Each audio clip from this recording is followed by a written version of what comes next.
అందరికీ నమస్కారం. మందిస్ కిచెన్కి స్వాగతం అండి. ఇవాళ మన రెసిపీ చూస్తున్నారు కదా, ఫ్రూట్ అండ్ నట్స్ వేసి ఎంతో టేస్టీగా చేసినటువంటి ఫ్రూట్ కేక్ అనమాట. Without oven, without egg. దీనికోసం మనం ఈ ఫ్రూట్స్ తీసుకోవాలి. ఎండు ద్రాక్ష, కిస్మిస్, అట్లానే అంజీర్, క్రాన్బెర్రీ, ఆప్రికాట్, అట్లానే డేట్స్ కూడా కట్ చేసి తీసుకున్నాను, టూటీ ఫ్రూటీ.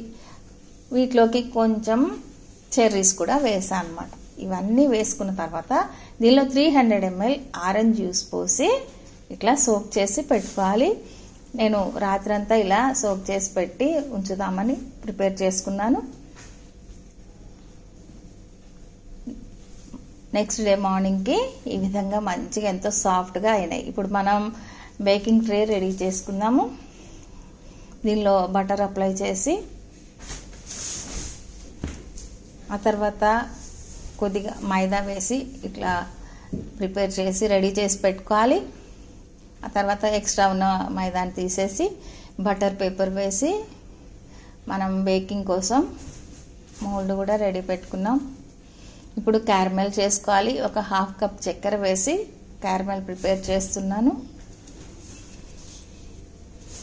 ఈ మూడు ముందు మనం ఫ్రూట్ కేక్ చేయాలంటే ముందు చేసి పెట్టుకోవాల్సినవి అన్నమాట. క్యారమెల్ రెడీ ఉండాలి. అట్లానే మనం వేయాలనుకున్నటువంటి ఫ్రూట్స్ మనకు నచ్చినవి ఇవే వేయాలని ఏమీ లేదు, ఏవైనా వేసుకోవచ్చు. ఇప్పుడు క్యారమెల్ రెడీ అవుతుంది కదా, దీనిలో కొద్దిగా వాటర్ పోసి ఆ తర్వాత స్టవ్ ఆఫ్ చేసేయాలి. ఇది పూర్తిగా చల్లారే వరకు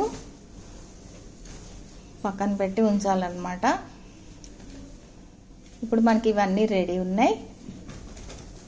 ఒక మిక్సింగ్ బౌల్లోకి 200 grams బటర్ తీసుకున్నాను. దీనిలో బ్రౌన్ షుగర్ అట్లానే వైట్ షుగర్ రెండు యాడ్ చేశాను అనమాట. 1 కప్పు బ్రౌన్ షుగర్ అట్లానే పౌడర్ షుగర్ కూడా 1 కప్పు వేసుకున్నా. ఈ బటర్తో ఇవి రెండు బాగా మిక్స్ అయ్యేలాగా ఒకసారి కలిపి దీనికి కొద్దిగా ఆయిల్ యాడ్ చేస్తే మనకి ఈజీ అవుతుంది.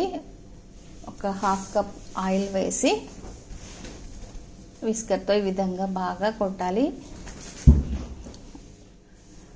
బాగా మిక్స్ అయిపోవాలి. మనకి చాలా సాఫ్ట్గా రావాలి. ఈ విధంగా అన్నమాట. స్మూత్గా ఉండాలి ఈ బటర్ అనేది.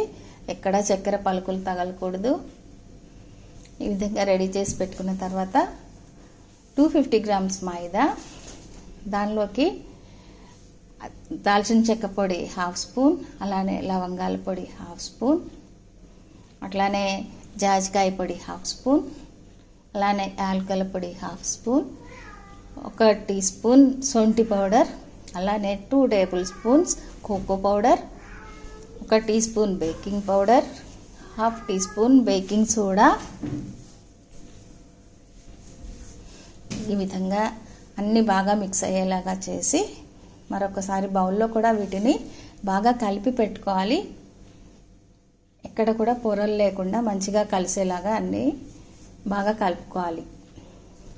లేదంటే కేక్ మంచిగా పొంగదన్నమాట. ఆ బేకింగ్ పౌడర్ అవన్నీ బాగా మిక్స్ అవ్వాలి.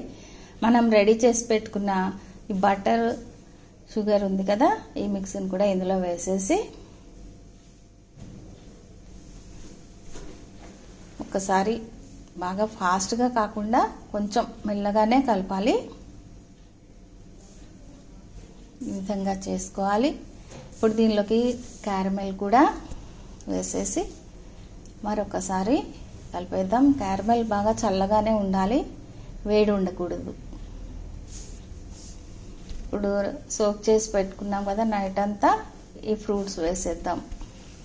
ఈ ఫ్రూట్స్ మన ఇష్టాన్ని బట్టి వేసుకోవచ్చు, ఎక్కువ తక్కువ అని అట్లా ఏమీ లేదు, మనకి నచ్చినవి వేసుకోవచ్చు.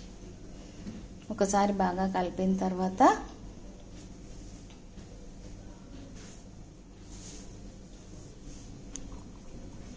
బాగా కలిసిపోయింది కదా.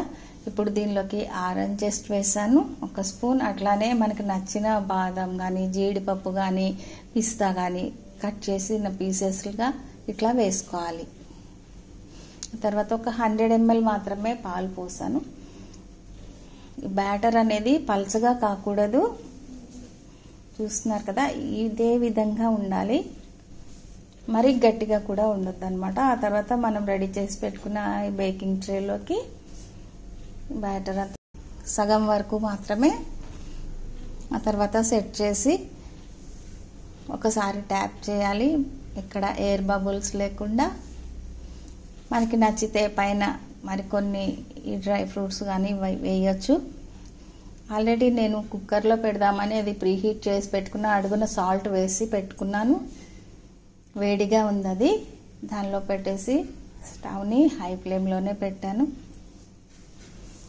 నాకు ఒక 40 మినిట్స్ పట్టింది ఈ కేక్ రెడీ అవ్వడానికి. ఒకసారి చెక్ చేసుకున్నాను, చాలా బాగా బేక్ అయింది.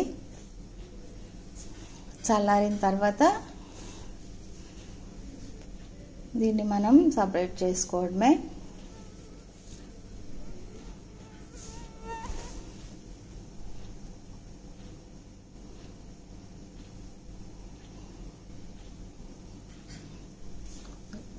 బటర్ పేపర్ కూడా తీసేసి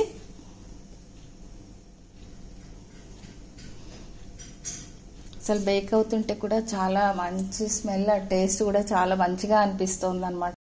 స్మెల్ చేస్తుంటేనే తినాలి అనిపించేలాగా చాలా బాగా బేక్ అయింది, చాలా బాగా కుదిరింది కేక్. సో మనకు నచ్చిన సైజులో పీసెస్ కట్ చేసుకోవడమే. చూస్తున్నారు కదా, చాలా ఈజీగా మనం ఫ్రూట్ కేక్ని ప్రిపేర్ చేసేసుకున్నాం, అది వితౌట్ ఓవెన్.